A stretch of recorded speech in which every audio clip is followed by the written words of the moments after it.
All right, this is CS50, Harvard University's Introduction to the Intellectual Enterprises of Computer Science and the Art of Programming, back here on campus in beautiful Sanders Theater for the first time in quite a while. So welcome to the class. My name is David May. Okay.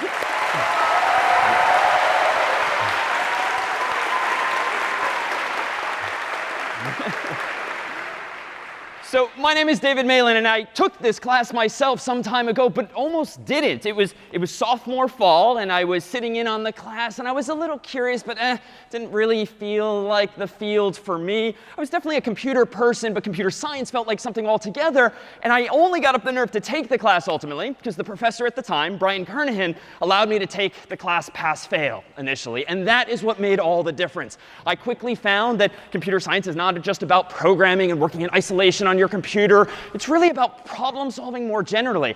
And there was something about homework, frankly, that was like actually fun for perhaps the first time in, 19 years.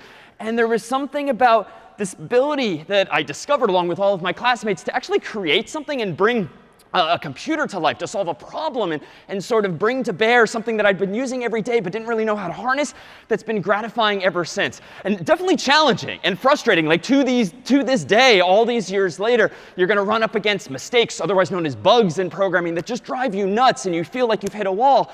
But the trick really is to give it enough time, to take a step back, take a break when you need to. And there's nothing better, I dare say, than that sense of gratification and pride, really, when you get something to work and in a class like this, present ultimately at term's end something like your very own final project. Now, this isn't to say that I took to it 100% perfectly. In fact, just this past week, I looked in my old CS50 binder, which I still have from some 25 years ago, and took a photo of what was apparently the very first program that I wrote and submitted and quickly received -2 points on. But this is a program that we'll soon see in the coming days that does something quite simply like print hello CS50, in this case, to the screen. And to be fair, I technically hadn't really followed the directions, which is why I lost those couple of points. But if you just look at this, especially if you've never programmed before, you might have heard about programming languages, but you've never typed something like this out, undoubtedly it's going to look cryptic. But unlike human languages, frankly, which were a lot more sophisticated, a lot more vocabulary, a lot more grammatical rules, programming, once you start to wrap your mind around what it is and how it works and what these various languages are, it's so easy, you'll see, after a few months of a class like this, to start teaching yourself subsequently other languages as they may come in the coming years as well. So what ultimately matters in this particular course is not so much where you end up relative to your classmates, but where you end up relative to yourself when you began. And indeed, you'll begin today. And the only experience that matters ultimately in this class is your own. And so consider where you are today. Consider perhaps just how cryptic something like that looked a few seconds ago. And take comfort in knowing just some months from now, all of that will be within your own grasp. And if you're thinking that, OK, surely the person in front of me, to the left, to the right behind me, knows more than me, that's statistically not the case. 2/3 of CS50 students have never taken a CS course before, which is to say you're in very good company throughout this whole term. So then what is computer science? I claim that it's problem solving. And the upside of that is that problem solving is something we sort of do all the time. But a computer science class, learning to program, I think kind of cleans up your thoughts. It helps you learn how to think more methodically, more carefully, more correctly, more precisely. Because honestly, the computer is not going to do what you want unless you are correct and precise and methodical. And so as such, there's these sort of fringe benefits of just learning to think like a computer scientist and a programmer. And it doesn't take all that much to start doing so. This, for instance, is perhaps the simplest picture of computer science, sure, but really problem solving in general. Problems are all about taking input, like the problem you want to solve. You want to get the solution, aka output. And so something interesting's got to be happening in here, when you're trying to get from those inputs to outputs. Now, in the world of computers specifically, we need to decide in advance how we represent these inputs and outputs. We all just need to decide whether it's Macs or PCs or phones or something else, that we're all going to speak some common language, irrespective of our human languages as well. And you may very well know that computers tend to speak only what language, so to speak? Assembly 1, but binary 2 might be your go-to. And binary, by implying 2, means that the world of computers has just 2 digits at its disposal, 0 and 1. And indeed, we humans have many more than that, certainly not just zeros and ones alone, but a computer indeed only has zeros and ones, and yet somehow they can do so much. They can crunch numbers in Excel, send text messages, create images and artwork and movies and more. And so how do you get from something as simple as a few zeros, a few ones, to all of the stuff that we're doing today in our pockets and laptops and desktops? Well, it turns out that we can start quite simply.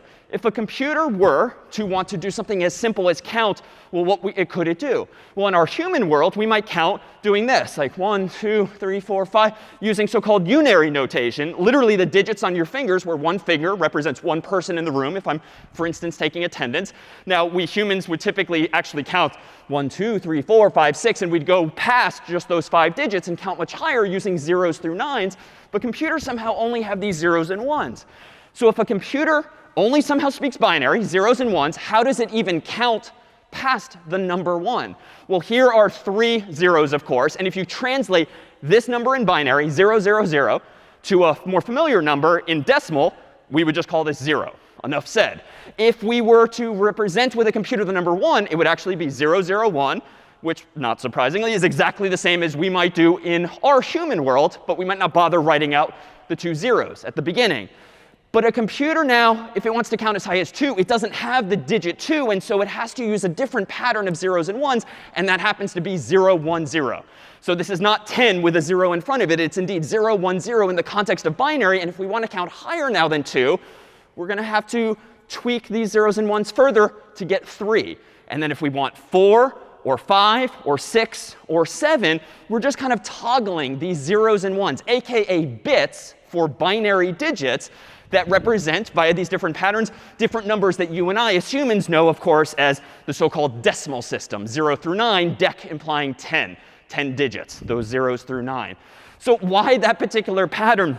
And why these particular zeros and ones? Well, it turns out that representing one thing or the other is just really simple for a computer. Why? At the end of the day, they're powered by electricity. And it's a really simple thing to just either store some electricity or don't store some electricity. Like, that's as simple as the world can get, on or off, 1 or 0, so to speak. So in fact, inside of a computer, a phone, anything these days that's electronic pretty much, is some number of switches, otherwise known as transistors. And they're tiny. You've got thousands, millions of them in your Mac or PC or phone these days. And these are just tiny little switches that can get turned on and off. And by turning those things on and off in patterns, a computer can count from 0 on up to 7 and even higher than that. And so these switches, really, you can think of being as like switches like this. Let me just borrow one of our little stage lights here. Here's a light bulb. It's currently off. And so I could just think of this as representing, in my laptop, a transistor, a switch representing 0. But if I allow some electricity to flow, now I, in fact, have a 1. Well, how do I count higher than 1? I, of course, need another light bulb. So let me grab another one here. And if I put it in that same kind of pattern, I don't want to just do this. That's sort of the old finger counting way of unary, just 1, 2. I want to actually take into account the pattern of these things being on and off. So if this was 1 a moment ago, what I think I did earlier was I turned it off and let the next one over be on, aka 0, 1, 0. And let me get a third bit, if you will, and that feels like enough. Here is that same pattern now, starting at the beginning with 3. So here is 0, 0, 0. Here is 0, 0, 1.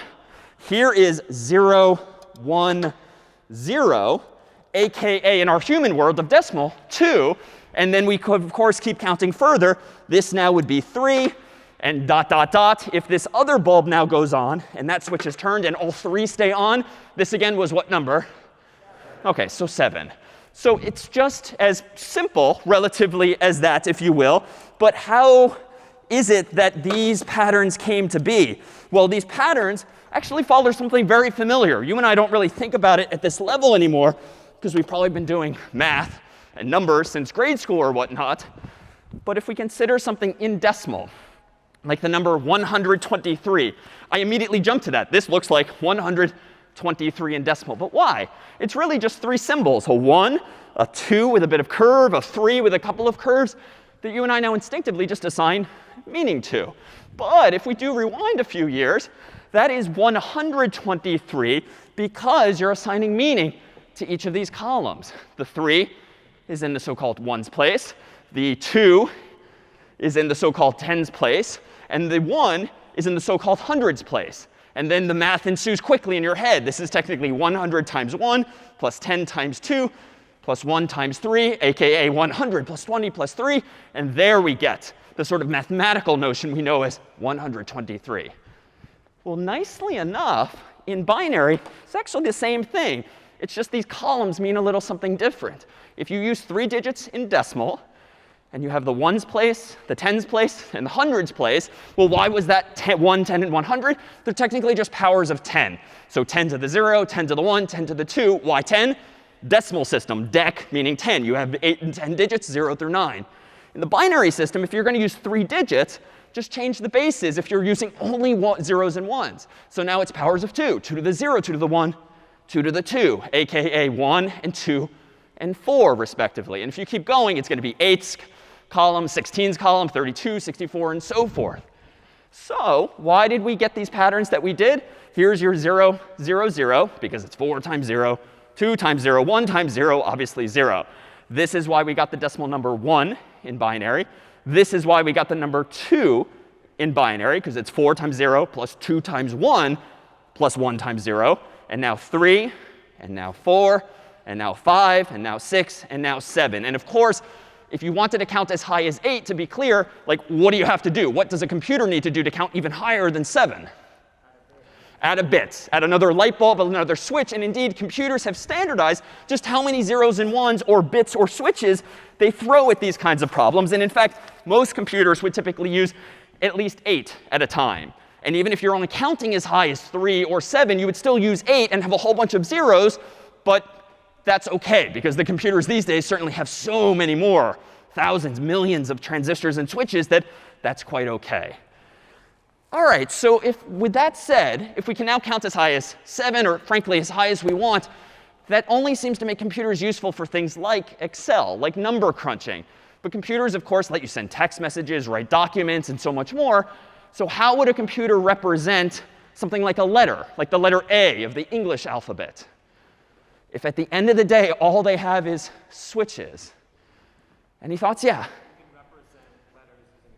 OK, so we could represent letters using numbers. OK, so give me, what's a proposal? What number should represent what? Say if you were starting at the beginning of the alphabet, you could say 1 is A, 2 is B, 3 is C. Perfect. Yeah, we just all have to agree somehow that one number is going to represent one letter. So 1 is A, 2 is B, 3 is C, Z is 26, and so forth. Maybe we can even take into account uppercase and lowercase. We just have to agree and sort of write it down in some global standard. And humans indeed did just that. They didn't use 1, 2, 3. Turns out they started a little higher up. Capital A has been standardized as the number 65. And capital B has been standardized as the number 66. And you can kind of imagine how it goes up from there. And that's because whatever you're representing ultimately can only be stored at the end of the day as zeros and ones. And so some humans in a room before decided that capital A shall be 65, or really this pattern of zeros and ones inside of every computer in the world. 0, 1, 0, 0. 0, 0, 0, 1. So if that pattern of zeros and ones ever appears in a computer, it might be interpreted then as indeed a capital letter A, 8 of those bits at a time. But I worry, just to be clear, we might have now created a problem. It might seem, if I play this naively, that, OK, how do I now actually do math with the number 65, if now Excel displays 65 as an A, let alone B's and C's? So how might a computer do as you've proposed, have this mapping from numbers to letters, but still support numbers? It feels like we've given something up. Yeah? By having a prefix for letters? By having a prefix? OK, so we could perhaps have some kind of prefix, like some pattern of zeros and ones. I like this, that indicates to the computer, here comes another pattern that represents a letter. Here comes another pattern that represents a number or a letter. So not bad. I like that. Other thoughts? How might a computer distinguish these two? Yeah?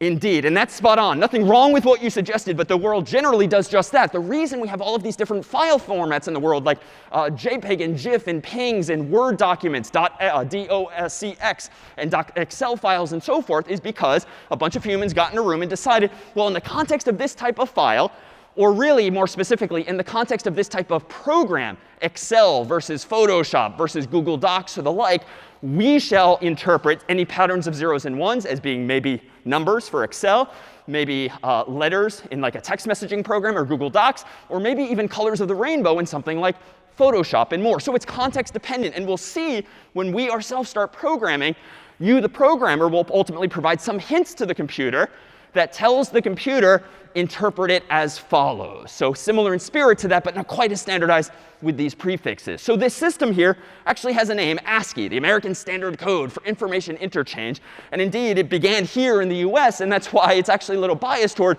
A's through Z's and a bit of punctuation as well.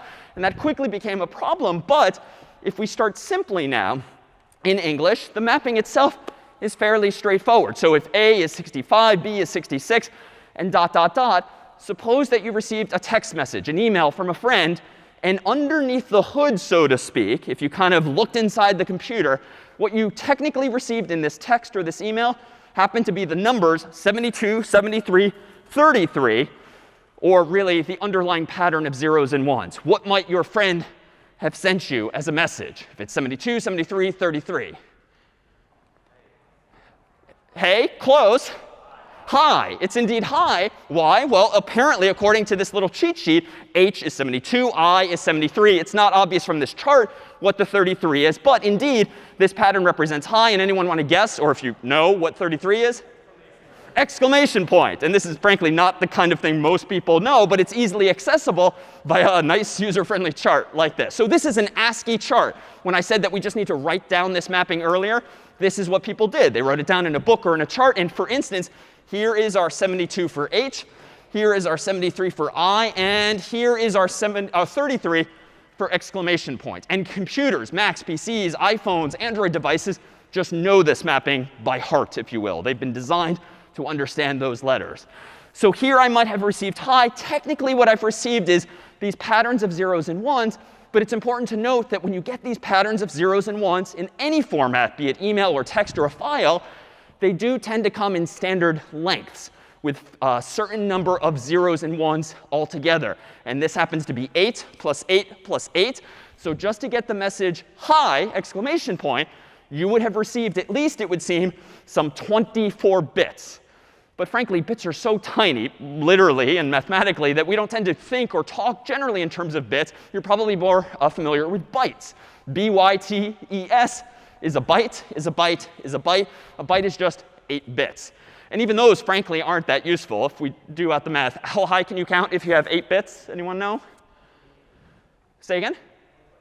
Higher than that, unless you want to go negative. That's fine. 256, technically 255. Long story short, if we actually got into the weeds of all of these zeros and ones and we figured out what 1111, 1111 mathematically adds up to in decimal, it would indeed be 255, or less if you want to represent negative numbers as well. So this is useful because now we can speak not just in terms of bytes, but if the files are bigger, kilobytes is thousands of bytes, megabytes is millions of bytes, gigabytes is billions of bytes, terabytes are trillions of bytes, and so forth. We have a vocabulary for these increasingly large quantities of data.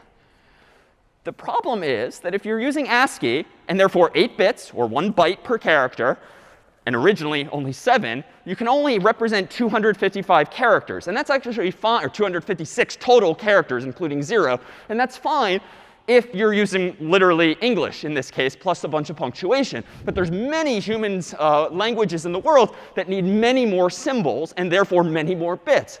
So thankfully, the world decided that we'll indeed support not just a US English keyboard, but all of the accented characters that you might want for some languages. And heck, if we use enough bits, zeros and ones, not only can we represent all human languages in written form, as well as some emotions along the way, we can capture the latter with these things called emojis. And indeed, these are very much in vogue these days. You probably send and or receive many of these things any given day. These are just characters, like letters of an alphabet, patterns of zeros and ones that you're receiving that the world has also standardized. For instance, there are certain emojis that are represented with certain patterns of bits. And when you receive them, your phone, your laptop, your desktop displays them as such. And this newer standard is called Unicode. So it's a superset of what we called ASCII. And Unicode is just a mapping of many more numbers to many more letters, or characters more generally, that might use 8 bits for backwards compatibility with the old way of doing things with ASCII. But they might also use 16 bits. And if you have 16 bits, you can actually represent more than 65,000 possible letters. And that's getting up there. And heck, Unicode might even use 32 bits to represent letters and numbers and punctuation symbols and emojis. And that would give you up to 4 billion possibilities. And I dare say one of the reasons we see so many emojis these days is we have so much room. I mean, there's got room for billions more, literally. So in fact, just as a little bit of trivia, has anyone ever received this decimal number, or if you prefer binary now, has anyone ever received this pattern of zeros and ones on your phone in a text or an email, perhaps this past year? Well, if you actually look this up, this esoteric sequence of zeros and ones happens to represent face with medical mask. And notice that if you've got an iPhone or an Android device, you might be seeing different things. In fact, this is the Android version of this most recently. This is the iOS version of it most recently. And there's bunches of other interpretations by other companies as well. So Unicode, as a consortium, if you will, has standardized the descriptions of what these things are. But the companies themselves, manufacturers out there, have generally interpreted it as you see fit. And this can lead to some human miscommunications. In fact, for literally, embarrassingly, like a year or two, I started being in the habit of using the emoji that kind of looks like this, because I thought it was like, woo, happy face or whatever. I didn't realize this is the emoji for hug, because whatever device I was using sort of looked like this, not like this. And that's because of their interpretation of the data. This has happened too when what was a gun became a water pistol in some manufacturers' eyes. And so it's an interesting dichotomy between what information we all want to represent and how we choose ultimately to represent it. Questions then on these representations of formats, be it numbers or letters or soon more? Yeah?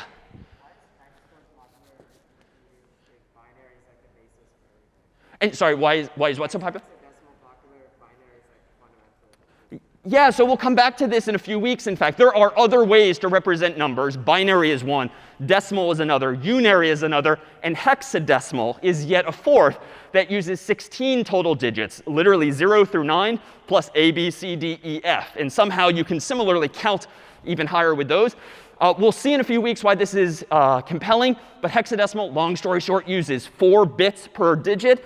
And so 4 bits, if you have 2 digits in hex, that gives you 8. And it's just a very convenient unit of measure. And it's also human convention in the world of files and other things. But we'll come back to that soon. Other questions?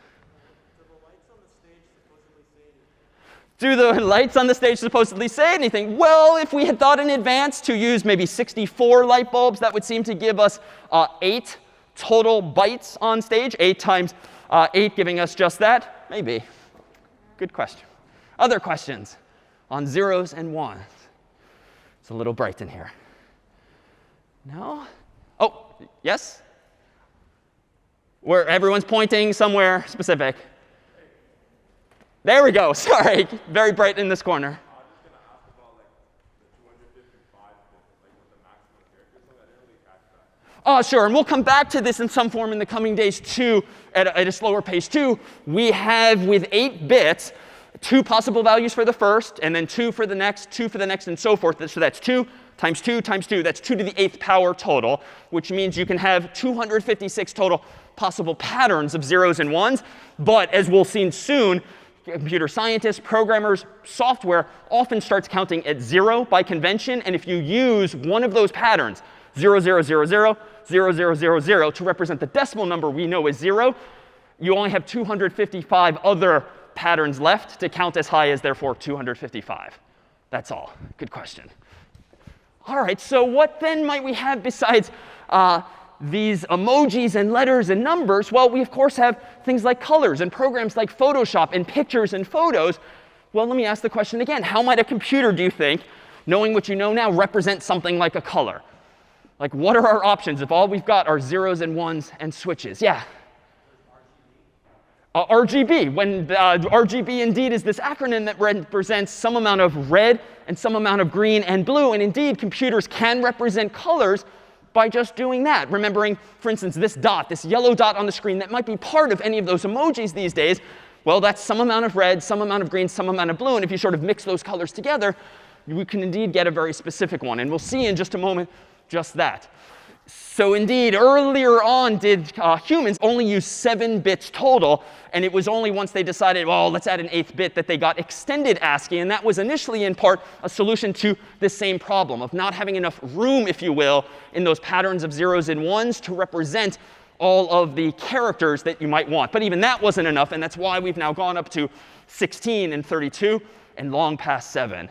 So if we come back now to this one particular color, RGB was proposed as a scheme, but how might this work? Well, consider, for instance, this. If we do indeed decide as a group to represent any color of the rainbow with some mixture of some red, some green, and some blue, we have to decide how to represent the amount of red and green and blue. Well, it turns out if all we have are zeros and ones, ergo numbers, let's do just that. For instance, suppose a computer were using these 3 numbers, 72, 73, 33, no longer in the context of an email or a text message, but now in the context of something like Photoshop, a program for editing and creating graphical files. Maybe this first number could be interpreted as representing some amount of red, green, and blue, respectively. And that's exactly what happens. You can think of the first digit as red, second as green, third as blue. And so ultimately, when you combine that amount of red, that amount of green, that amount of blue, it turns out it's going to resemble this shade of yellow. And indeed, you can come up with numbers between 0 and 255 for each of those colors to mix any other color that you might want. And you can actually see this in practice. Even though our screens, admittedly, are getting really good on our phones and laptops such that you barely see the dots, they are there. You might have heard the term pixel before. Pixel's just a dot on the screen. And you've got thousands, millions of them these days, horizontally and vertically. And if I take even this emoji, which again happens to be one company's interpretation of face with medical mask, and zoom in a bit, maybe zoom in a bit more, you can actually start to see these pixels. Things get pixelated because what you're seeing is each of the individual dots that compose this particular image. And apparently, each of these individual dots are probably using 24 bits. 8 bits for red, 8 bits for green, 8 bits for blue in some pattern. And this program, or some other like Photoshop, is interpreting one pattern as white or yellow or black or some brown in between. And so if you look sort of awkwardly, but up close to your phone or your laptop or maybe your TV, you can see exactly this too. All right, well, what about things that we also watch every day on YouTube or the like, things like videos? How would a computer, knowing what we know now, represent something like a video? How might you represent a video using only zeros and ones? Yeah?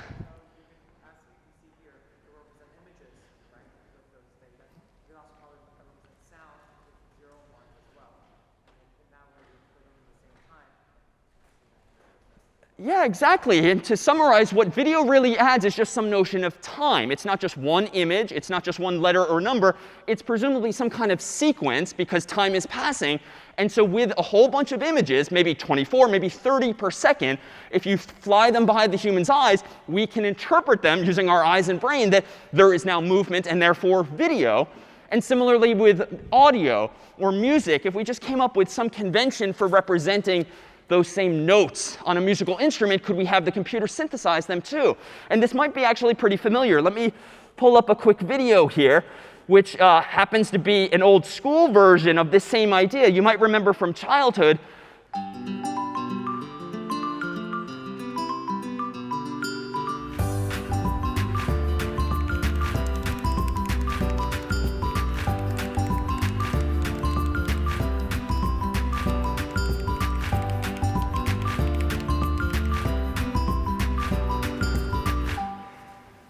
So granted, that particular video is an actual video of a paper-based animation. But indeed, that's really all you need is some sequence of these images, which themselves, of course, are just zeros and ones because they're just this grid of these pixels or dots.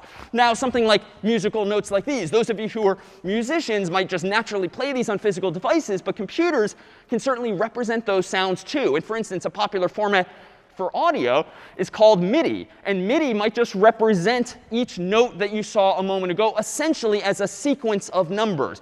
But more generally, you might think about music as having notes, for instance, A through G, maybe some flats and some sharps.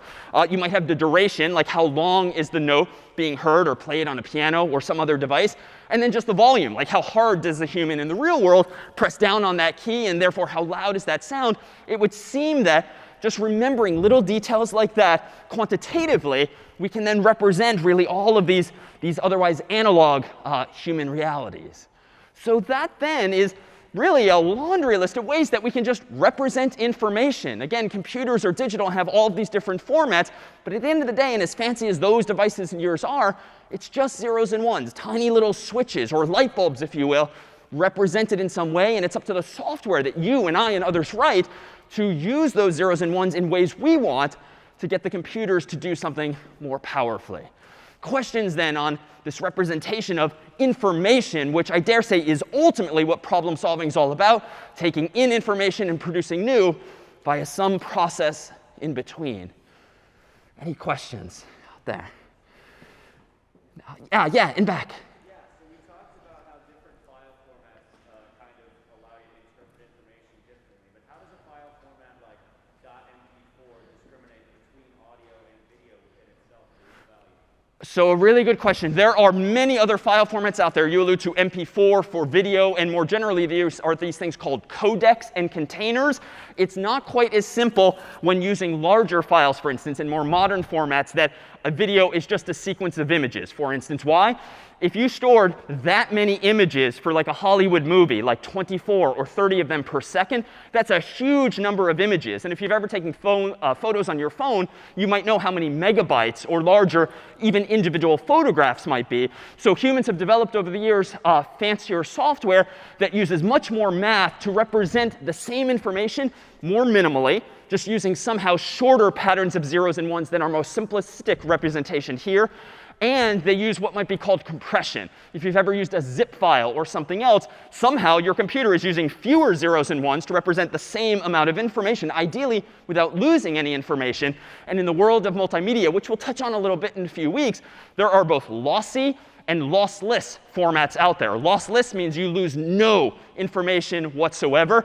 But more commonly, as you're alluding to one, is lossy compression, L-O-S-S-Y, where you're actually throwing away some amount of quality. You're getting some amount of pixelation that might not look perfect to the human, but heck, it's a lot cheaper and a lot easier to distribute.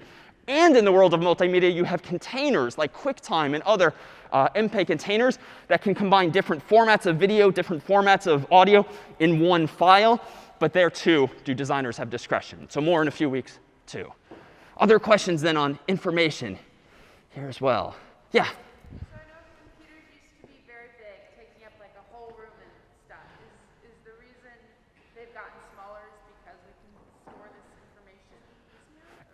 Exactly. I mean, back in the day, you might have heard of the expression a vacuum tube, which is like some physically large device that might have only stored some 0 or 1.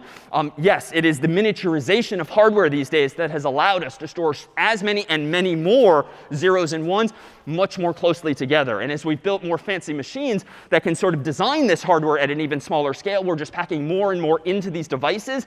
But there, too, is a trade-off. For instance, you might know by using your phone or your laptop for quite a while, maybe on your lap, starts to get warm. And so there are these literal physical side effects of this where now some of our devices run hot. And this is why like a data center in the real world might need more air conditioning than a typical place, because there are these physical artifacts as well.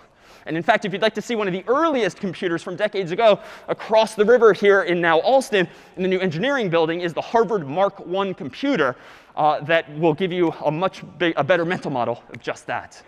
Well, if we come back now to this first picture, being computer science or really problem solving, I dare say we have more than enough ways now to represent information, input and output, so long as we all just agree on something. And thankfully, those before us have given us things like ASCII and Unicode, not to mention MP4s, Word documents, and the like. But what's inside of this proverbial black box into which these inputs are going and the outputs are coming, well, that's where we get this term you might have heard too, an algorithm, which is just step-by-step instructions for solving some problem, incarnated in the world of computers by software. When you write software, aka programs, you are implementing one or more algorithms, one or more sets of instructions for solving some problem. And maybe you're using this language or that, but at the end of the day, no matter the language you use, the computer is going to represent what you type using just zeros and ones.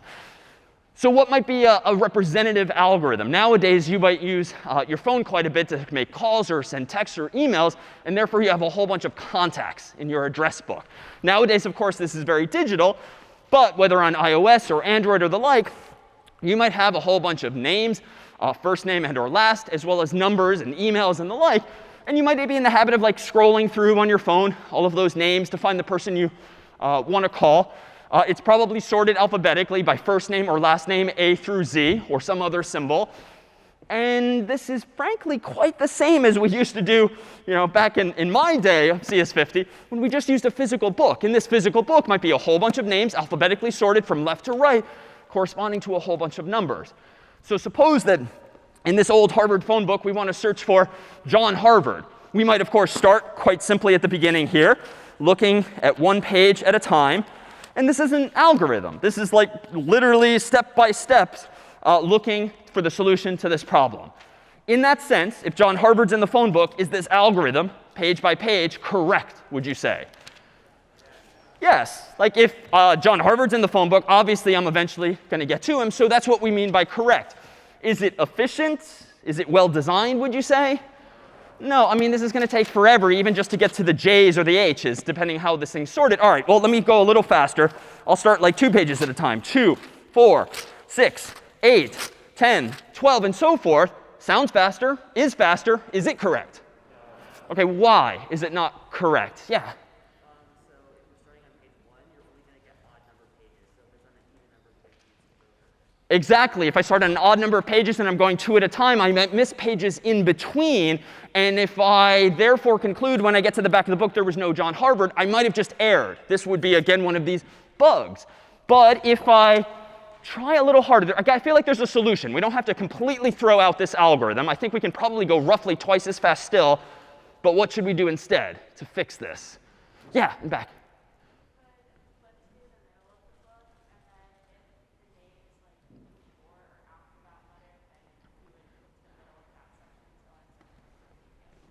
Nice. So I think what many of us, most of us, if we even use this technology anymore these days, we might go roughly to the middle of the phone book just to kind of get us started. And now I'm looking down. I'm looking for J, assuming first name, J Harvard. And it looks like I'm in the M section. So just to be clear, what should I do next?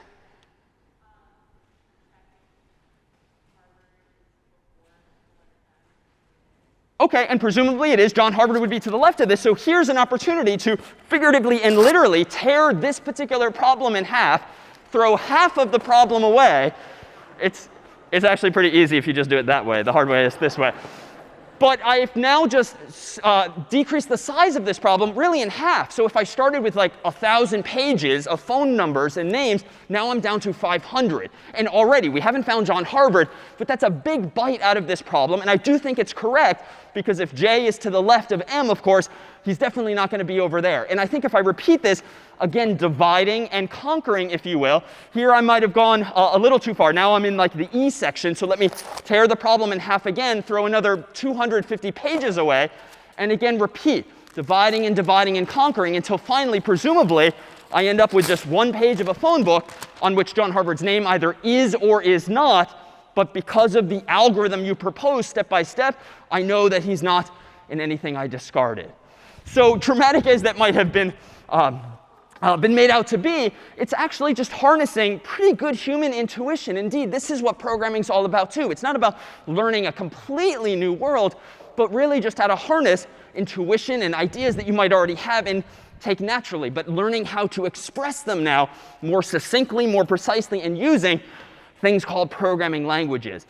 Why is an algorithm like that, if I found John Harvard, better than ultimately just doing the first one, or even the second, and maybe doubling back to check those even pages?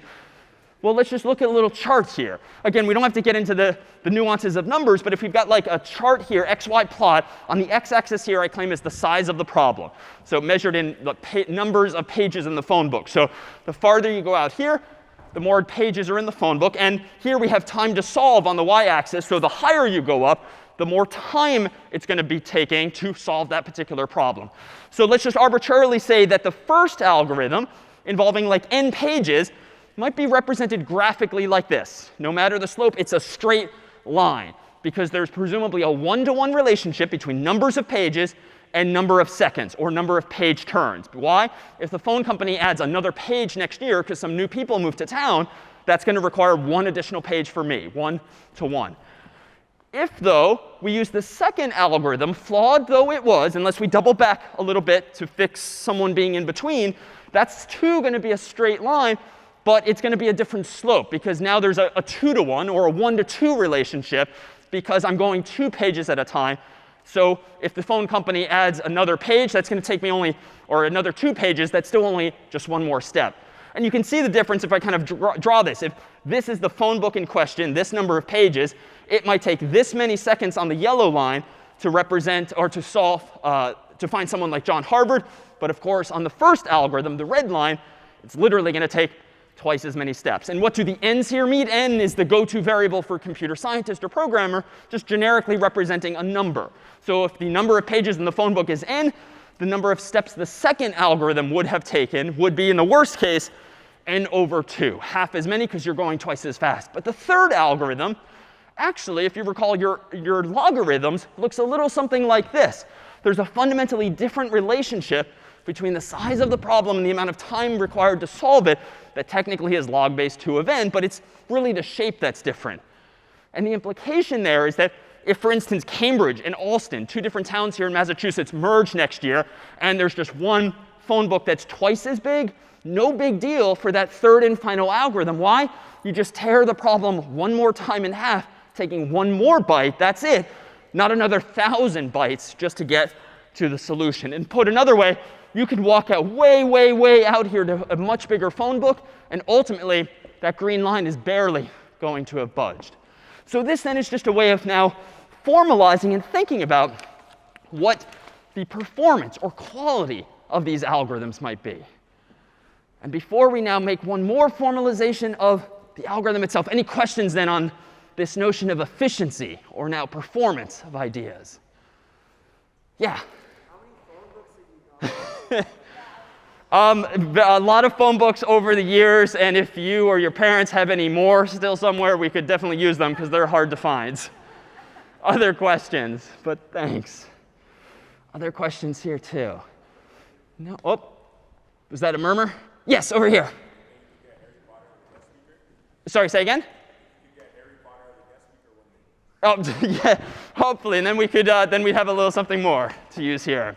So now, if we want to formalize further what it is we just did, we can go ahead and introduce this, a form of code, aka pseudocode. Pseudocode is not a specific language. It's not like something we're about to start coding in. It's just a way of expressing yourself in English or any human language succinctly, correctly, toward an end of getting your idea for an algorithm across. So for instance, here might be how we could formalize the code, the pseudocode for that same algorithm. Step 1 was pick up the phone book, as I did. Step 2 might be open to the middle of the phone book, as you proposed that we do first. Step 3 was probably to look down at the page, as I did. And step 4 gets a little more interesting, because I had to quickly make a decision and ask myself a question. If person is on page, then I should probably just go ahead and call that person. But that probably wasn't the case, at least for John Harvard. And I opened to the M section. And so there's this other question I should now ask. Else, if the person is earlier in the book, then I should tear the problem in half as I did, but go left, so to speak. And then not just open to the middle of the left half of the book, but really just go back to step 3. Repeat myself. Why? Because I can just repeat what I just did, but with a smaller problem, having taken this big bite. But if the person was later in the book, as might have happened with a different person than John Harvard, then I should open to the middle of the right half of the book, again go back to line 3. But again, I'm not going to get stuck doing something forever like this, because I keep shrinking the size of the problem. Lastly, the only possible scenario that's left If John Harvard is not on the page, and he's not to the left, and he's not to the right, what should our conclusion be? He's not there, he's not listed, and so we need to quit in some other form. Now, as an aside, it's kind of deliberate that I buried that last question at the end, because this is what happens all too often in programming, whether you're new at it or professional, just not considering all possible cases, corner cases, if you will, that might not happen that often. But if you don't anticipate them in your own code, pseudocode or otherwise, this is when and why programs might crash. Or you might see stupid little spinning beach balls or hourglasses, or your computer might reboot. Why? It's doing something sort of unpredictable if a human, maybe myself, didn't anticipate this. Like, what does this program do if John Harvard's not in the phone book? If I had omitted lines 12 and 13, I don't know. Maybe it would behave differently on a Mac or PC because it's sort of undefined behavior. And these are the kinds of omissions that, frankly, you're invariably going to make. Bugs you're going to introduce, mistakes you're going to make early on, and me too 25 years later. But you'll get better at thinking about those corner cases and handling anything that can possibly go wrong. And as a result, your code will be all the better for it. Now, the problem ultimately with learning how to program, especially if you've never had experience, or even if you do, but you learned one language only, is that they all look a little cryptic at first glance. But they do share certain commonalities. And in fact, we'll use this pseudocode to define those first. Highlighted in yellow here are what henceforth we're going to start calling functions. Lots of different programming languages exist, but most of them have what we might call functions, which are actions or verbs that solve some smaller problem. That is to say, you might use a whole bunch of functions to solve a bigger problem, because each function tends to do something very specific or precise. These then, in English, might be translated in code, actual computer code, to these things called functions. Highlighted in yellow now are what we might call conditionals. Conditionals are things that you do conditionally based on the answer to some question. You can think of them kind of like forks in the road. You go left or go right or some other direction based on the answer to some question. Well, what are those questions? Highlighted now in yellow are what we would call Boolean expressions, named after a mathematician last name Boole, that simply have yes, no answers. Or if you prefer, true or false answers. Or heck, if you prefer, 1 or 0 answers. We just need to distinguish one scenario from another. The last thing manifest in this pseudocode is what I might highlight now and call loops. Some kind of cycle, some kind of directive that tells us to do something again and again, so that I don't need a 1,000-line program to search a 1,000-page phone book. I can get away with a 13-line program, but sort of repeat myself inherently in order to solve some problem until I get to that last step. So this then is what we might call pseudocode. And indeed, there are other characteristics of programs that we'll touch on before long, things like arguments and return values, variables, and more. But unfortunately, in most languages, including some we will very deliberately use in this class and that everyone in the world these days still uses, is programs tend to look like this. This, for instance, is a distillation of that very first program I wrote in 1996 in CS50 itself, just to print something on the screen. And in fact, this version here just tries to print quote unquote hello world, which is, dare say, the most canonical first thing that most any programmer ever gets a computer to say, just because. But look at this mess. I mean, there's a hash symbol, these angled brackets, parentheses, words like int, curly braces, quotes, parentheses, semicolons, and backslashes. I mean, there's more overhead and more syntax and clutter than there is an actual idea. Now, that's not to say that you won't be able to understand this before long, because honestly, there's not that many patterns. Indeed, programming languages have typically a much smaller vocabulary than any actual human language. But at first, it might indeed look quite cryptic. But you can perhaps infer, I have no idea what these other lines do yet, but hello world is presumably, quote unquote, what will be printed on the screen. But what we'll do today, after a short break, and set the stage for next week, is introduce these exact same ideas in just a bit using Scratch, something that you yourselves might have used when you're quite younger, but without the same vocabulary applied to those ideas. And the upside of what we'll soon do using Scratch, this graphical programming language from our friends down the road at MIT, it'll let us today start to drag and drop things that look like puzzle pieces that interlock together if it makes logical sense to do so, but without the distraction of hashes, parentheses, curly braces, angled brackets, semicolons, and things that are quite beside the point. But for now, let's go ahead and take a 10-minute break here. And when we resume, we will start programming. So this on the screen is a language called C, something that we'll dive into next week. And thankfully, this now on the screen is another language called Python that we'll also take a look at in a few weeks before long, along with other languages along the way.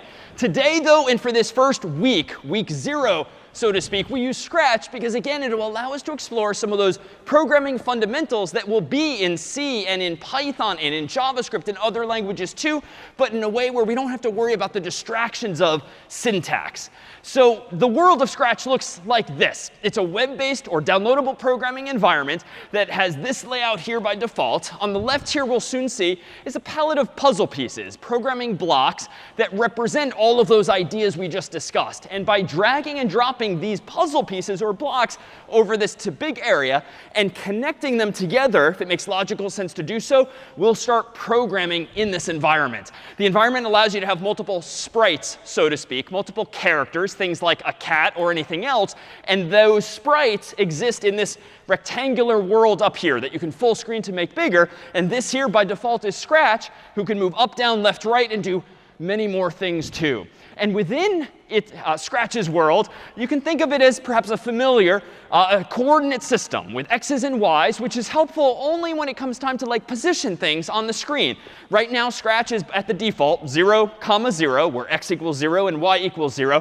If you were to move the cat way up to the top, x would stay 0, y would be positive 180. If you move the cat all the way to the bottom, x would stay 0, but y would now be negative 180. And if you went left, x would become negative 240, but y would stay 0. Or to the right, x would be 240, and y would stay 0. So those numbers generally don't so much matter because you can just move relatively in this world, up, down, left, right. But when it comes time to precisely position some of these sprites or other imagery, it'll be helpful just to have that mental model of up, down, left, and right. Well, let's go ahead and make perhaps the simplest of programs here. I'm going to switch over to the same programming environment now for a tour of the left-hand side. So by default, selected here are the category in blue, motion, which has a whole bunch of puzzle pieces or blocks that relate to motion. And whereas Scratch, as a graphical language, categorizes things by the type of things that these pieces do, we'll see that throughout this whole palette, we'll have functions and variables and conditionals and Boolean expressions and more, each in a different color and shape. So for instance, moving 10 steps or turning one way or the other would be functions categorized here as things like motion. Under looks in purple, you might have speech bubbles that you can create by dragging and dropping these that might say hello or whatever for some number of seconds. Or you could switch costumes, change the cat to look like a dog or a bird or anything else in between. Sounds too, you can play sounds like meow or anything you might import or record yourself. And then there's these things Scratch calls events. And the most important of these is the first, when green flag clicked. Because if we look over to the right of Scratch's world here, this rectangular region has this green flag and red stop sign up above, one of which is for play, one of which is for stop. And so that's going to allow us to start and stop our actual programs when that green flag is initially clicked. But you can listen for other types of events. When the space bar is pressed or something else. When this sprite is clicked or something else. And here you already see a programmer's incarnation of things you and I take for granted every day now on our phones. Anytime you tap an icon or drag your finger or hit a button on the side, these are what a programmer would call events. Things that happen and are often triggered by us humans, and things that a program, be it in Scratch or Python or C or anything else, can listen for and respond to. Indeed, that's why when you tap the phone icon on your phone, the phone application starts up because someone wrote software that's listening for a finger press on that particular icon. And so Scratch has these same things too. Under control in orange, you can see that we can wait for 1 second or repeat something some number of times, 10 by default, but we can change anything in these white circles to anything else. There's another puzzle piece here, forever, which implies some kind of loop where we can do something again and again. And even though it seems a little tight, there's not much room to fit something there, Scratch is going to have these things grow and shrink however we want to fill similarly shaped pieces. And here's those conditionals. If something is true or false, then do this next thing. And that's how we can put in this little trapezoid-like shape some form of Boolean expression, a question with a yes, no, true, false, or 1, 0 answer, and decide whether to do something or not. You can combine these things too. If something is true, do this, else do this other thing. And you can even tuck one inside of the other if you want to ask 3 or 4 or more questions. Sensing, too, is going to be a thing. You can ask questions, aka Boolean expressions, like, is the sprite touching the mouse pointer, the arrow on the screen, so that you can start to interact with these programs? What is the distance between a sprite and the mouse pointer? You can do simple calculations just to figure out maybe if the enemy is getting close to the cat. Under operators, some lower level stuff like math, but also the ability to pick random numbers, which for a game is great, because then you can kind of vary the difficulty or what's happening in a game without the same game playing the same way every time. And you can combine ideas. Something and something must be true in order to make that kind of decisions before. Or we can even join 2 words together. It says apple and banana by default, but you can type in or drag and drop whatever you want there to combine multiple words into full, larger sentences. And then lastly down here, there's in orange things called variables. In math, we've obviously got x and y and whatnot. In programming, we'll have the same ability to sort of store in these named symbols, x or y, of values that we care about, numbers or letters or words or colors or anything ultimately. But in programming, you'll see that it's much more conventional not to just use simple letters like x and y and z, but to actually give variables full words or singular or plural words to describe what they are. And then lastly, if this isn't enough colors, blocks for you, you can create your own blocks. And indeed, this is going to be a programming principle we'll apply today and with the first problem set, whereby once you start to assemble these puzzle pieces and you realize, oh, would have been nice if those several pieces could have just been replaced by one had MIT thought to give me that one puzzle piece. You yourself can make your own blocks by connecting these all together, giving them a name, and boom, a new puzzle piece will exist. So let's do the simplest, most canonical programs here, starting up with control. And I'm going to click and drag and drop this thing here when green flag clicked. And then I'm going to grab one more, for instance, under looks. And under looks, I'm going to go ahead and just say something like, initially, not just hello, but the more canonical hello, comma, world. Now, you might guess that in this programming environment, I can go over here now and click the green flag, and voila, hello, comma, world. So that's my first program, and obviously much more user-friendly than typing out the much more cryptic text that we saw on the screen that you, too, will type out next week. But for now, we'll just focus on these ideas, and in this case, a function. So what is it that just happened? This purple block here is say. That's the function. And it seems to take some form of input in the white oval, specifically hello, comma, world. Well, this actually fits the paradigm that we looked at earlier of just inputs and outputs. So if I may, if you consider what this puzzle piece is doing, it actually fits this model. The input in this case is going to be hello, comma, world in white. The algorithm is going to be implemented as a function by MIT called say. And the output of that is going to be some kind of side effect, like the cat and the speech bubble are saying hello, world. So already, even that simple drag and drop mimics exactly this relatively simple mental model. So let's take things further. Let's go ahead now and make the program a little more interactive so that it says something like hello, David, or hello, Carter, or hello to you specifically. And for this, I'm going to go under sensing. And you might have to poke around to find these things the first time around, but I've done this a few times, so I kind of know where things are and what color. There's this function here, ask what's your name, but that's in white, so we can change the question to anything we want. And it's going to wait for the human to type in their answer. And this function called ask is a little different from the say block, which just had this side effect of printing a speech bubble to the screen. The ask function is even more powerful in that after it asks the human to type something in, this function is going to hand you back what they typed in the form of what's called a return value, which is stored ultimately in, by default, this thing called answer. This little blue oval here called answer is, again, one of these variables that in math would be called just x or y. But in programming, we're saying what it does. So I'm going to go ahead and do this. Let me go ahead and drag and drop this block. And I want to ask the question before saying anything. But you'll notice that Scratch is smart, and it's going to realize I want to insert something in between. And it's just going to move things up and down. I'm going to let go and ask the default question, what's your name? And now if I want to go ahead and say hello, David or Carter, let's just do hello, comma, because I obviously don't know when I'm writing the program who's going to use it. So let me now grab another looks block up here, say something again. And now let me go back to sensing and now grab the return value represented by this other puzzle piece. And let me just drag and drop it here. And notice it's the same shape, even if it's not quite the same size. Things will grow or shrink as needed. All right, so let's now zoom out. let me go and stop the old versions, because I don't want to say hello world anymore. Let me hit the green flag, and what's my name? All right, David, enter. Huh. All right, maybe I just wasn't paying close enough attention. Let me try it again. Green flag, DAVID, enter. This seems like a bug. What's the bug or mistake, might you think? Yeah. Yeah, we kind of want to combine them in the same text box. And it's, it's technically a bug because this just looks kind of stupid. It's just saying David after I ask for my name. I'd like it to say maybe hello, then David, but it's just blowing past the hello and printing David. But let's put our finger on why this is happening. You're right for the solution, but what's the actual fundamental problem? In back?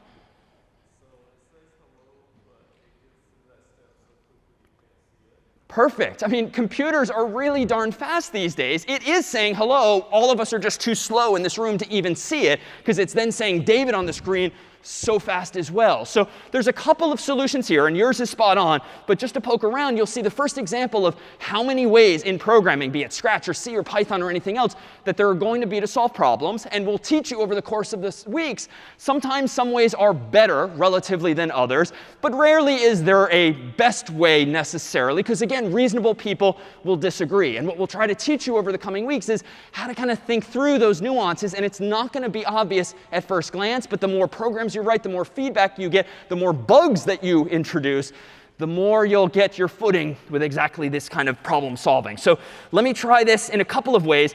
Up here would be one solution to the problem. MIT anticipated this kind of issue, especially with first-time programmers. And I could just use puzzle piece that says, say the following for 2 seconds or 1 second or whatever, then do the same with the next word. And it might be kind of a bit of a pause. Hello, 1 second, 2 seconds, David. 1 second, 2 seconds, but at least it would look a little more grammatically correct.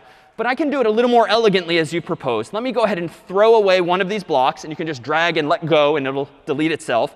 Let me go down to operators, because this join block here is the right shape. And so even if you're not sure what goes where, just focus on the shapes first. Let me drag this over here, and it grew to fill that. Let me go ahead and say hello, comma, space. And now it could just say by default hello banana, but let me go back to sensing, drag answer, and that's going to drag and drop there. And so now notice we're sort of stacking or nesting one block on another so that the output of one becomes the input to another, but that's OK here. Let me go ahead and zoom out, hit stop, and hit play. All right, what's your name? DAVID, enter. And voila, now it's presumably as we first intended. So, thank you.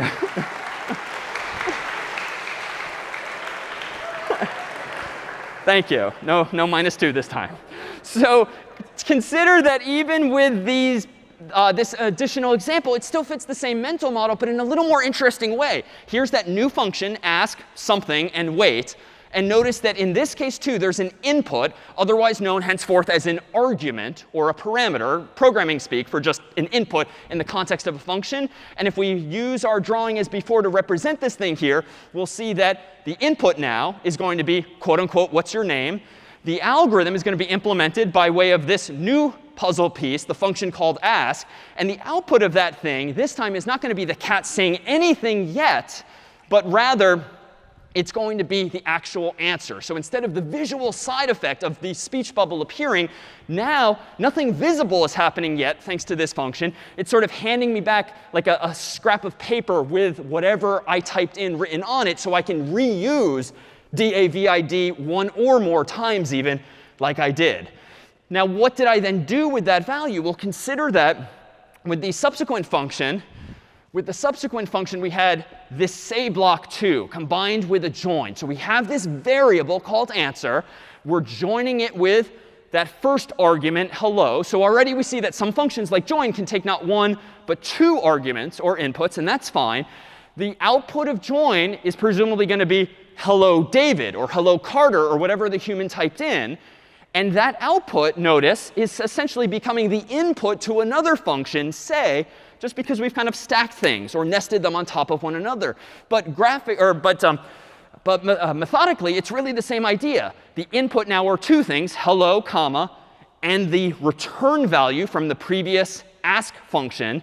The function now is going to be joined. The output is going to be hello David. But that hello David output is now going to become the input to another function, namely that first block called say. And that's then going to have the side effect of printing out hello David on the screen. So again, as sort of sophisticated as ours, as yours, as others' programs are going to get, they really do fit this very simple mental model of inputs and outputs. And you just have to learn to recognize the vocabulary and to know what kinds of puzzle pieces or concepts ultimately to apply. But you can ultimately really kind of spice these things up. Let me go back to my program here that just is using the speech bubble at the moment. Scratch, as an aside, has some pretty fancy interactive features too. I click the extensions button in the bottom left corner. And let me go ahead and choose the text-to-speech extension. This is using a cloud service. So if you have an internet connection, it can actually talk to the cloud or a third-party service. And this one's going to give me a few new green puzzle pieces, namely the ability to speak something from my speakers instead of just saying it textually. So let me go ahead and drag this. And now notice I don't have to interlock them if I'm just kind of playing around and I want to move some things around. I just want to use this as like a canvas temporarily. Let me go ahead and steal the join from here, put it there. Let me throw away the say block by just moving it left and letting go. And now let me join this in. So I've now changed my program to be a little more interesting. So now let me stop the old version. Let me start the new. What's your name? Type in David, and voila. Hello, banana. OK, -2, for real. All right, so what I accidentally threw away there, intentionally for instructional purposes, was the actual answer that came back from the ask block. That's embarrassing. So now if I play this again, let's click the green icon. What's your name? David. And now, hello, David. There we go. Hello, David. All right, thank you.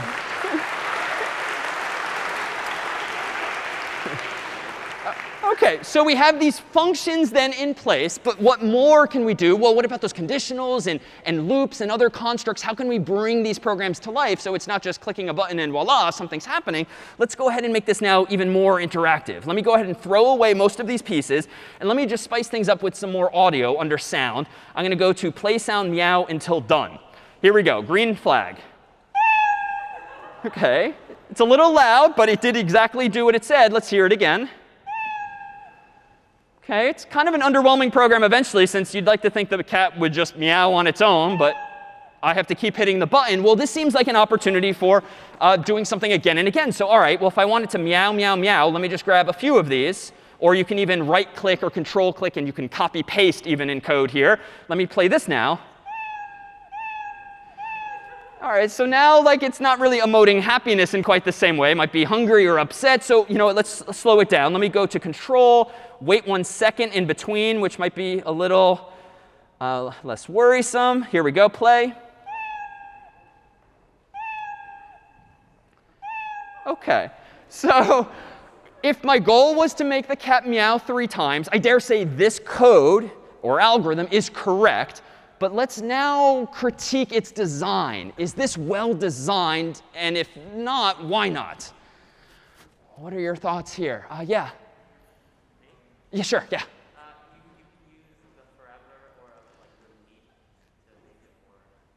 Yeah, so yeah, agreed. I could use forever or repeat, but let me push a little harder. But why? Like this works. I'm kind of done with the assignment. What's bad about it?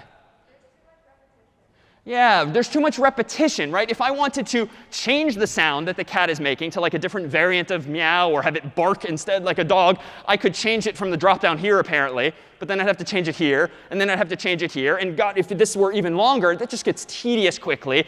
And you're probably increasing the probability that you're going to screw up and you're going to miss one of the drop downs or something stupid and introduce a bug. Or if you wanted to change the number of seconds you're waiting, you've got to change it in 2, maybe even more places. Again, you're just creating risk for yourself and potential bugs in the program. So I do like the repeat or the forever idea so that I don't repeat myself. And indeed, what I alluded to being possible, copy pasting earlier, doesn't mean it's a good thing. And in code, generally speaking, when you start to copy and paste puzzle pieces or text next week, you're probably not doing something quite well. So let me go ahead and throw away most of these to get rid of the duplication, keeping just 2 of the blocks that I care about. Let me grab the repeat block for now. Let me move this inside of the repeat block. It's going to grow to fit it. Let me reconnect all this and change the 10 just to a 3. And now play.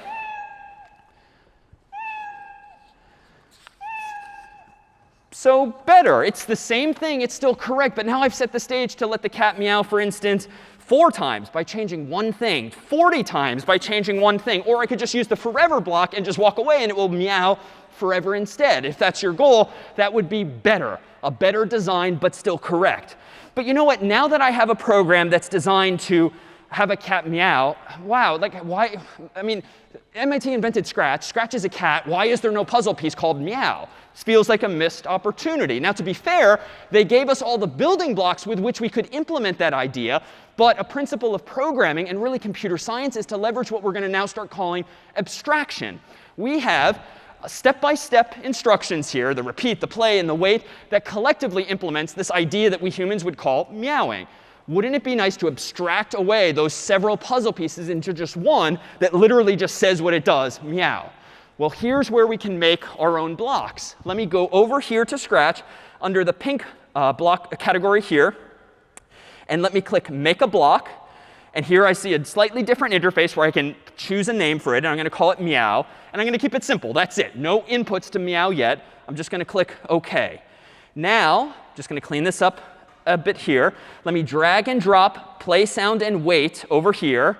And you know what? I'm just going to drag this way down here, because now that I'm done implementing meow, I'm going to literally abstract it away, sort of out of sight, out of mind, because now, notice at top left, there is a new pink puzzle piece called meow.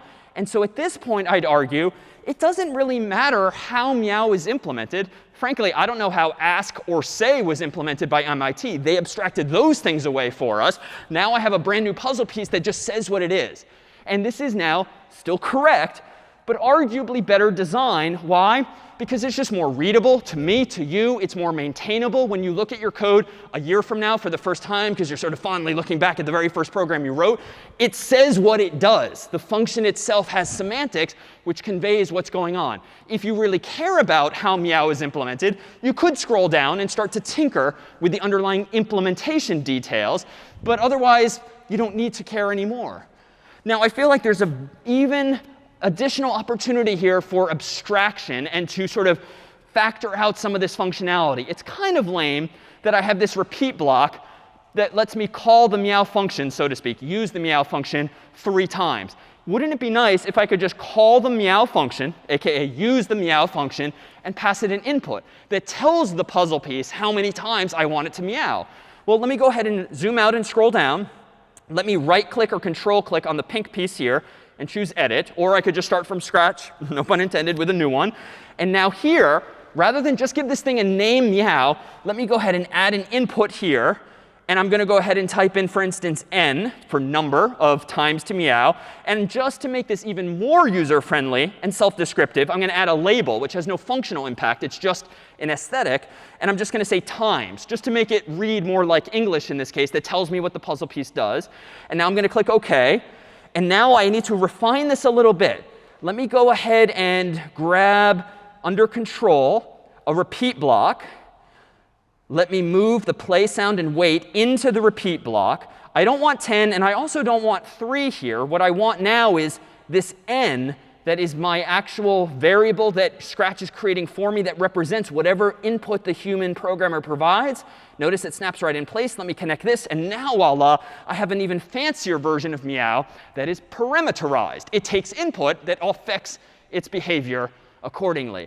Now I'm going to scroll back up, because out of sight, out of mind. I just care that meow exists. Now I can tighten up my code, so to speak, use even fewer lines to do the same thing by throwing away the repeat block, reconnecting this new puzzle piece here that takes an input like 3, and voila, now we're really programming.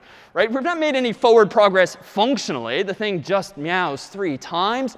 But it's a better design. And as you program more and more, these are the kinds of instincts you'll start to acquire, so that, one, you can start to take a big assignment, a big problem set, something for homework even, that feels kind of overwhelming at first, like, oh my god, where do I even begin? But if you start to identify what are the subproblems of a bigger problem, then you can start making progress. And I do this to this day. where if I have to tackle some programming related project, it's so easy to like drag my feet or, oh, it's going to take forever to start, until I just start writing down like a to-do list. And I start to modularize the program and say, all right, well, what do I want this thing to do? Meowing. What's that mean? I got to have it say something on the screen. All right, I need to have it say something on the screen some number of times. Like literally a mental or written checklist, or pseudocode, if you will, in English on a piece of paper or text file.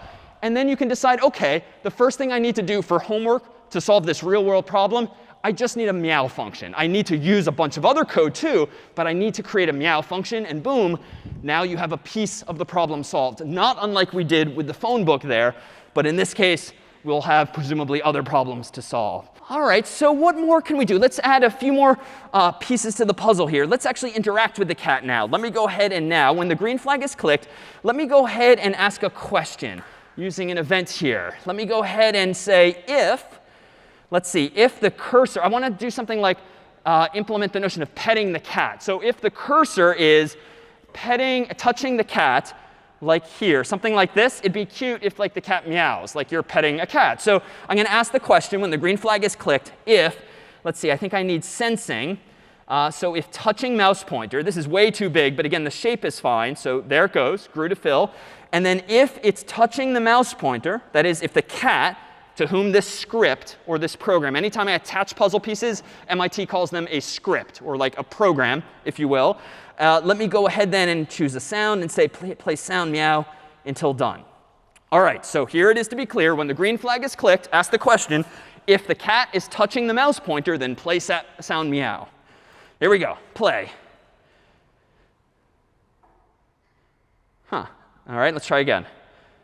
Play. Huh. I'm worried it's not Scratch's fault. It feels like mine. What's the bug here? Why doesn't this work? Yeah, and back? Yeah, who just turned?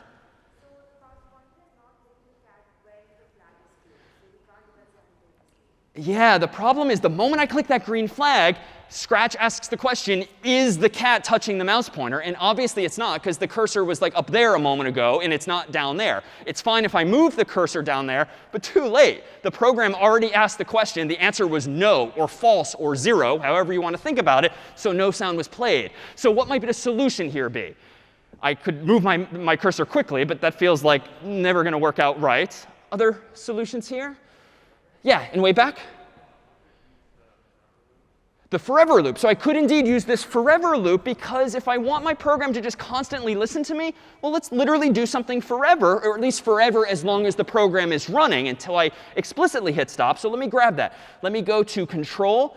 Let me grab the forever block. Let me move the if inside of this forever block, reconnect this, go back up here, click the green flag. And now, nothing's happened yet, but let me try moving my cursor now. So now, that's kind of cute. So now the cat is actually responding, and it's going to keep doing this again and again. And so now we have this idea of taking these different ideas, these different puzzle pieces, assembling them into something more complicated. And I could definitely put a name to this. I could create a custom block. But for now, let's just consider what kind of more interactivity we can do. Let me go ahead and do this by, again, grabbing a when green flag clicked. Let me go ahead and click the video sensing.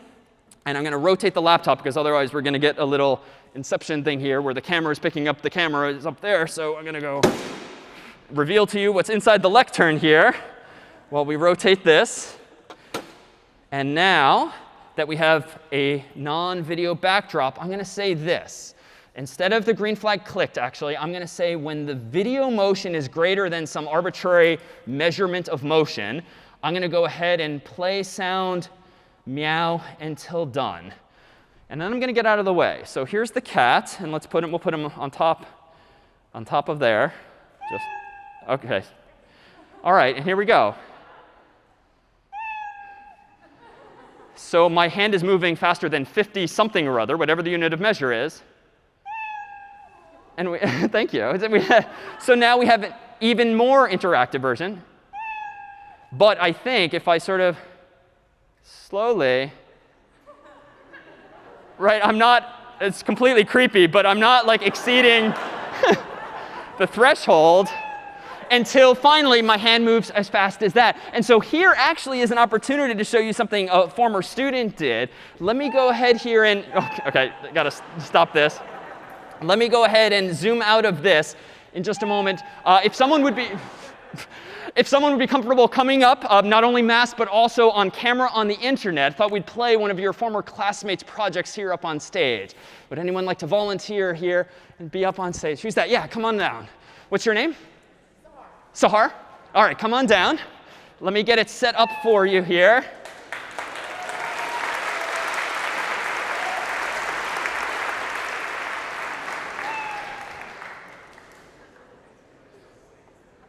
All right. Let me go ahead and full screen this here.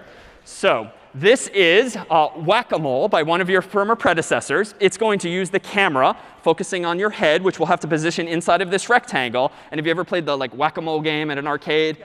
OK, so for those who haven't, these little moles pop up, and with a very fuzzy hammer, you sort of hit down. You, though, if you don't mind, are going to use your head to do this virtually. So let's line up your head with this red rectangle, if you could. We'll do beginner. All right, here we go. Sahar. Give it a moment. OK, come a little closer. And now hit the moles with your head. There we go. 1 point. 1 point. Nice. 15 seconds to go. There we go. Oh, yep, 1 point. Nice. 6 seconds. There we go, quick. All right, a round of applause for Sahar. Thank you.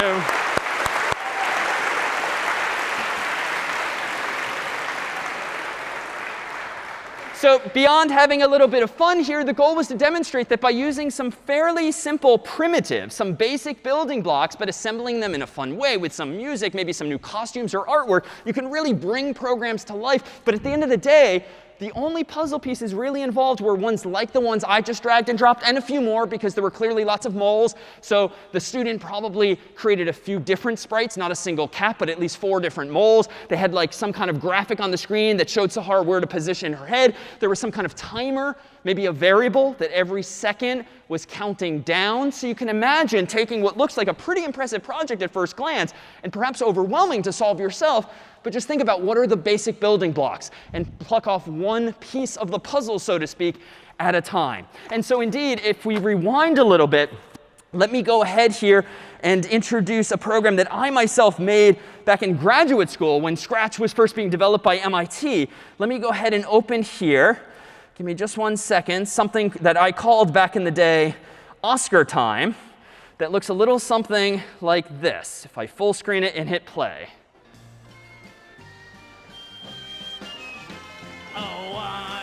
So you'll notice a piece of trash is falling. I can click on it and drag. And as I get close and close to the trash can, notice it wants to go in, it seems. And if I let go, 1 point. Here comes another. I'll do the same, 2 points. There's a sneaker falling from the sky, so another sprite of some sort. I can also get just a little lazy and just let them fall into the trash themselves if I want to. So you can see it doesn't have to do with my mouse cursor. It has to do apparently with the distance here. Let's listen a little further. I think there's some additional trash is about to make its appearance. Presumably there's some kind of variable that's keeping track of this score. OK, let's see what the last chorus here is.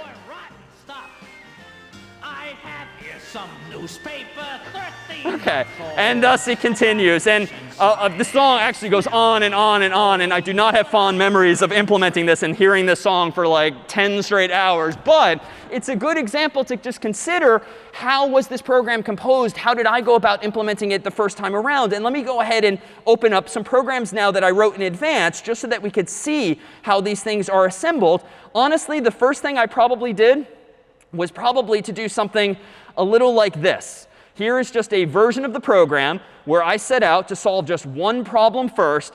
of planting a lamppost in the program, right? I kind of had a vision of what I wanted. You know, it evolved over time, certainly, but I knew I wanted trash to fall. I wanted a cute little Oscar the Grouch to pop out of the trash can and some other stuff. But wow, that's a lot to just tackle all at once. I'm going to start easy, download a picture of a lamppost, and then drag and drop it into the stage as a costume, and boom, that's version 1. It doesn't functionally do anything. I mean, literally, that's the code that I wrote to do this. All I did was use like the backdrops feature and drag and drop and move things around. But it got me to version 1 of my program. Then what might version 2 be? Well, I considered what piece of functionality, frankly, might be the easiest to pluck off next. And the trash can. That seems like a pretty core piece of functionality. It just needs to sit there most of the time. So the next thing I probably did was to open up, for instance, the trash can version here that looks a little something now like this. So this time I'll show you what's inside here. There is some code, but not much. Notice at bottom right, I changed the default cat to a picture of a trash can instead, but it's the same principle that I can control. And then over here, I added this code. When the green flag is clicked, switch the costume to something I arbitrarily called Oscar 1. So I found a couple of different pictures of a trash can, one that looks closed, one that looks partly open, and eventually one that has Oscar coming out. And I just gave them different names. So I said switch to Oscar 1, which is the closed one by default. Then forever do the following. If touching the mouse pointer, then switch the costume to Oscar 2, else switch to Oscar 1.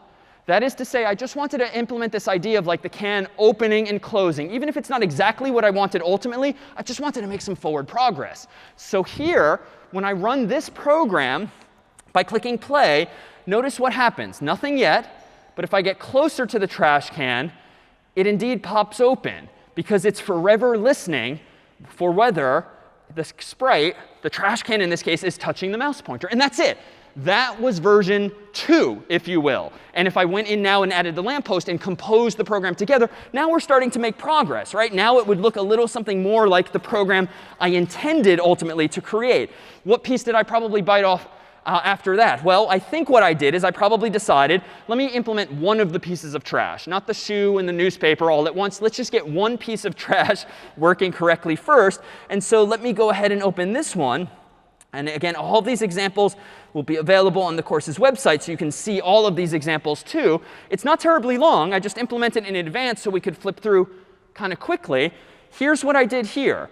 On the right-hand side, I turned my sprite into a piece of trash this time, instead of a cat, instead of a trash can. And I also created, with Carter's help, a second sprite, this one a floor. It's literally just a black line, because I just wanted initially to have some notion of a floor so I could detect if the trash is touching the floor. Now, without seeing the code yet, just hearing that description, why might I have wanted this second sprite and this black line for a floor with the trash intending to fall from the sky? What might I have been thinking? Like, what problem might I be trying to solve? Yeah? You don't want the first sprite to go through it. Yeah, you don't want the first sprite to start at the top, go through, and then boom, like you completely lose it. Like that would not be a very useful thing, or it would seem to maybe eat up more and more of the computer's memory if the trash is just endlessly falling and I can't grab it. It might be a little traumatic if you try to get it and you can't pull it back out and you can't fix the program. And so I just wanted the thing to stop. So how might I have implemented this? Let's look at the code at left. Here I have a bit of randomness, like I proposed earlier, exists. There's this blue function called goToX, y that lets me move a sprite to any position, up, down, left, right. I picked a random x location, either here or over here, negative 240 to positive 240, and then a y value of 180, which is the top. And this just makes the game more interesting. It's kind of lame pretty quickly if the trash always falls from the same spot. Here's just a little bit of randomness, like most any game would have, that spices things up. And so now if I click the green flag, you'll see that it just falls. Nothing interesting is going to happen, but it does stop when it touches the black line, because notice what we did here.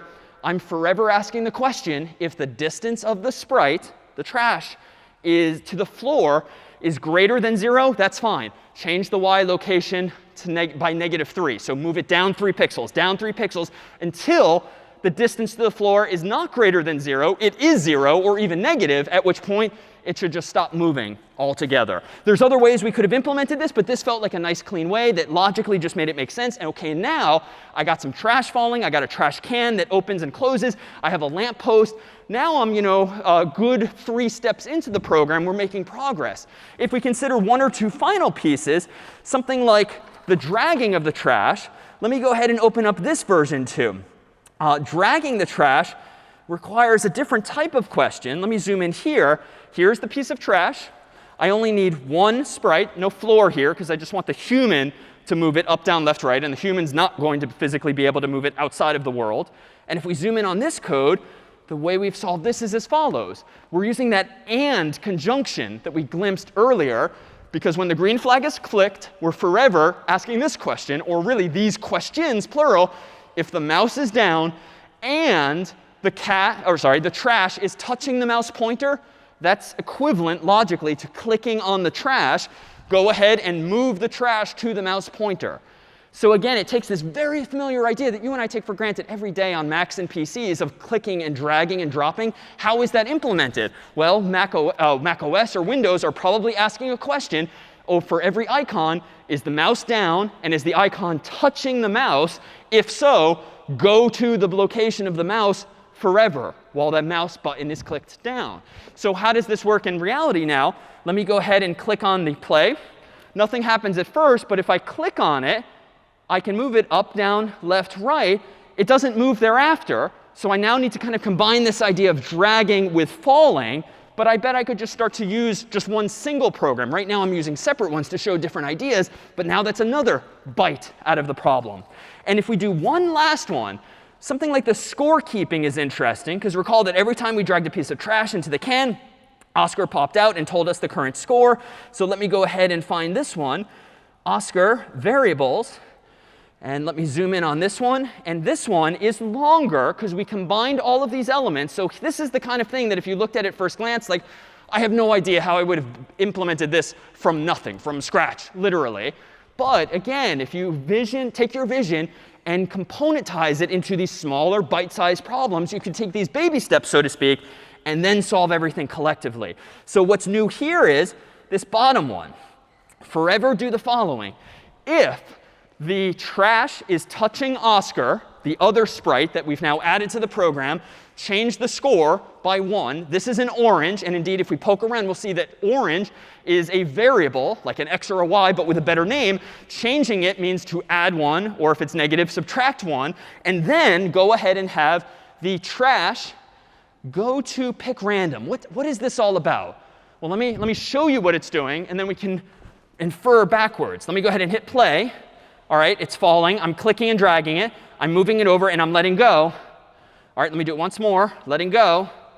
Let me stop. Why do I have this function at the end called go to x and y randomly? Like, what problem is this solving here? Yeah, and way back. Yeah.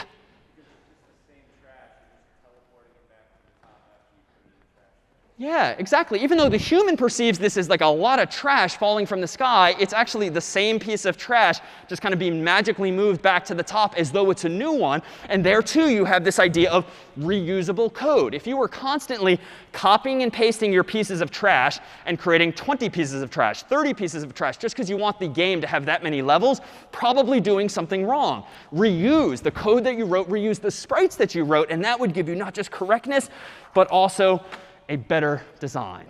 Well, let's take a look at one final set of building blocks that we can compose ultimately into something particularly interactive as follows. Let me go ahead and zoom out here. And let me propose that we implement something like some kind of maze-based game. And let me go ahead here. So I want to implement some maze-based game that looks at first glance like this. Let me hit play. It's not a very fun game yet, but here's a little Harvard shield, a couple of black lines, this time vertical instead of horizontal. But notice you can't quite see my hand here, but I'm using my arrow keys to go down, to go up, to go left, to go right. But if I keep going right, it's not going anywhere. And left, it eventually stops. So before we look at the code, how might this be working? What kinds of scripts, collections of puzzle pieces, might collectively help us implement this? What do you think?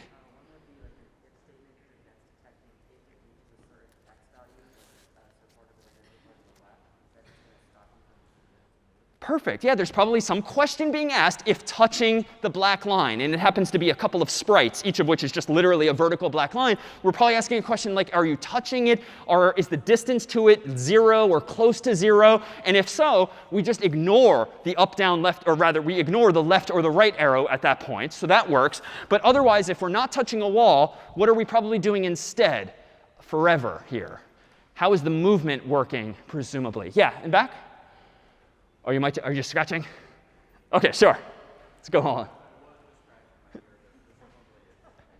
Sorry, say it a little louder.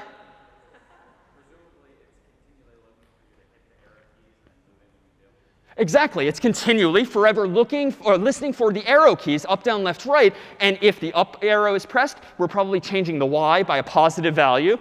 If the down arrow is pressed, we're probably going down by y and left and right accordingly. So let's actually take a quick look. If I zoom out here and take a look at the code that implements this, there's a lot going on at first glance. But let's see. First of all, let me drag some stuff out of the way, because it's kind of overwhelming at first glance, especially if you, for instance, were poking around online as for problem set 0 just to get inspiration. Most projects out there are going to look overwhelming at first glance until you start to wrap your mind around what's going on.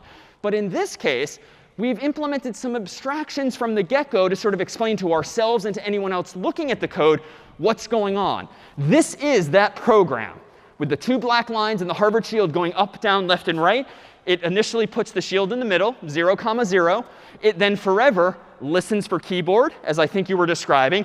And it feels for the walls, as I think you were describing. Now, how is that implemented? Don't know yet. These are custom blocks we created as abstractions to kind of hide those implementation details. Because honestly, that's all I need to know right now. But as aspiring programmers, if we're curious now, let's scroll down to the actual implementation of listening for keyboard. This is the one on the left. And it is a little long, but it's a lot of similar structure. We're doing the following. If the up arrow is pressed, then change by y by 1, go up. If the down arrow is pressed, then change y by -1, go down. Right arrow, left arrow, and that's it. So it just assembles all of those ideas, combines it into one new block, just because it's kind of overwhelming. Let's just implement it once and tuck it away. And if we scroll now over to the feel for walls function, this now is asking the question, as hypothesized, if I'm touching the left wall, change my x value by 1, sort of move away from it a little bit.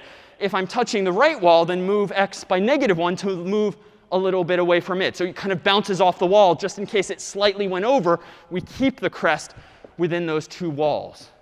All right, and then a couple of more pieces here to introduce. What if we want to actually add some kind of adversary or opponent to this game?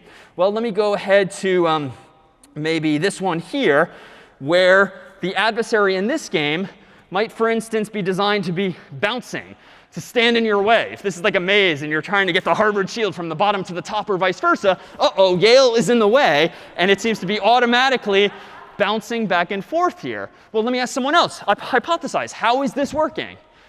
This is an idea you have. This is an idea you see. Let's reverse engineer in your head how it works. How might this be working? Yeah, in back?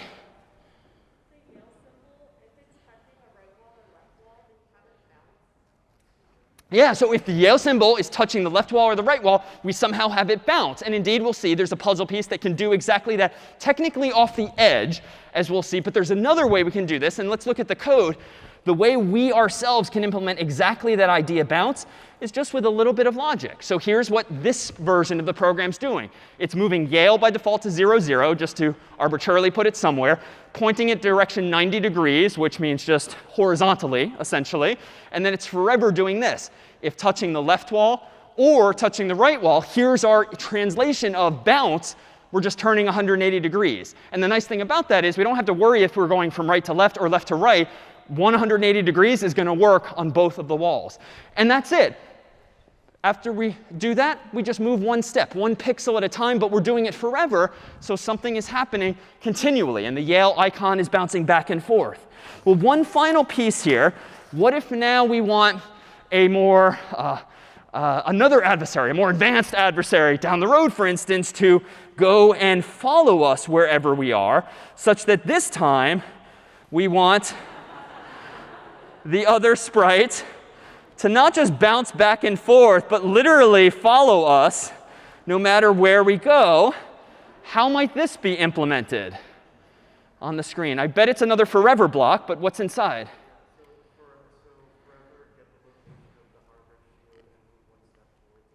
Yeah, forever point at the location of the Harvard shield and go one step toward it. This is just going to go on forever. If I just give up, at least in this version, notice it's sort of twitching back and forth because it goes 1 pixel, then 1 pixel, then 1 pixel. It's sort of in a frantic state here. We haven't finished the game yet, but if we see inside, we'll see exactly that. It didn't take much to implement this simple idea. Go to a random position, just to make it kind of fair initially, then forever point towards Harvard, which is what we called the Harvard crest spray, move 1 step. Suppose we now wanted to make a more advanced level. What's a minor change I could logically make to this code just to make MIT even better at this? All right, change the number of steps to 2. So let's try that. So now they got twice as fast. Let me go ahead and just get this out of the way. Whoops, let me make it a fair fight. Green flag. All right, I unfortunately am still moving 1 pixel at a time, so this isn't going to end well. It caught up to me. And if we're really aggressive and do something like 20 steps at a time, click the green flag. Jesus. OK, so that's how you might then make your levels progressively harder and harder. So it's not an accident that we chose these particular examples here involving these particular schools, because we have one more demonstration we thought we'd introduce today. If we could get one other volunteer to come up and play what was called by one of your predecessors Ivy's hardest game. Let's see, Hugh in the middle. Do you want to come on up? What's your name? Say again? Come a little closer, actually, and say it. Sorry, hard to hear here. All right, a round of applause here if we could, too.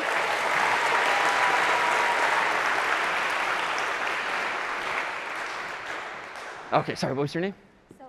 Celeste. Celeste. Yes. Come on over. Nice to meet you, too. So here we have on this other screen Ivy's hardest game, written by a former CS50 student. I think you'll see that it combines these same principles. The maze is clearly a little more advanced. The goal at hand is to initially move the Harvard crest to the sprite all the way on the right so that you catch up to him in this case. But you'll see that there's different levels and different levels of sophistication. So if you're up for it, you can use just these arrow keys, up, down, left, right. You'll be controlling the Harvard sprite. And if we could raise the volume just a little bit, we'll make this our final example. There we go. Clicking the green flag. All right. Feeling ready? Yep. Spacebar.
All right, that's it for CS50. Welcome to the class. We'll see you next time.